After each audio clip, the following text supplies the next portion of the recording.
duris tahe amma akka bilisoomnu hin fedhan gonkumaa.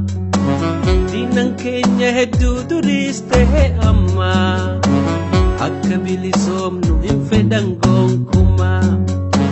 Callifnee yoo teenye akka dur sobamaa ammaas nu fe'achuuf isaan qophaa'umaa. Nukaasaa yaa ilmaan Oromoo nukaasaa gabrumsaan nu miidheen buqqaanee hittisaa kan bira kan buune iddoosaa bakka jirtan maraa warra isa finiinsaa.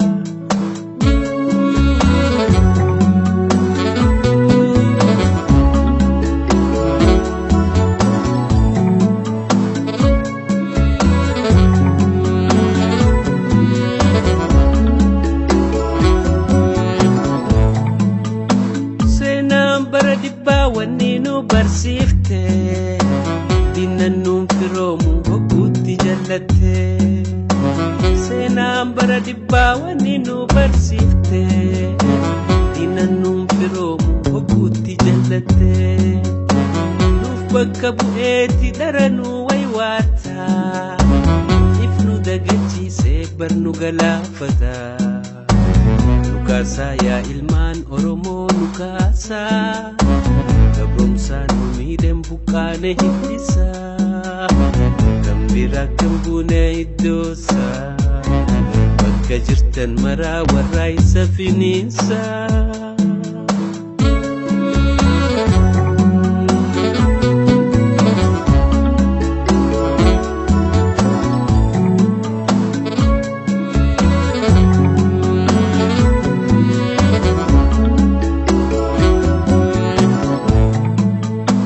Arkan bariitee dhugumaan fakkaatti Oromoo dagamnaan nutti galgalooyti.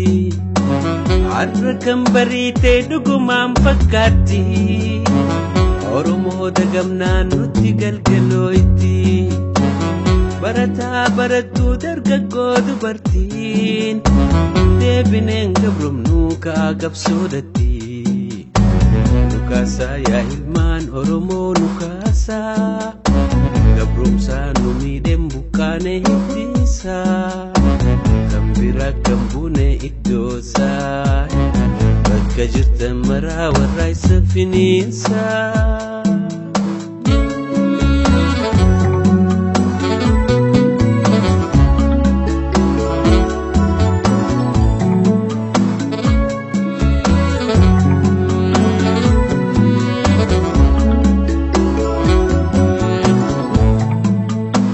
Seenaan bara dibbaa wanni nu barsiifte diinan nuun firoomu hogguutti jallatte. Seenaan bara dibbaa wanni nu barsiifte diinan nuun firoomu hogguutti jallatte. Nuuf bakka bu'eetti dara nu waywaata ifnu dagachiisee barnu galaafata.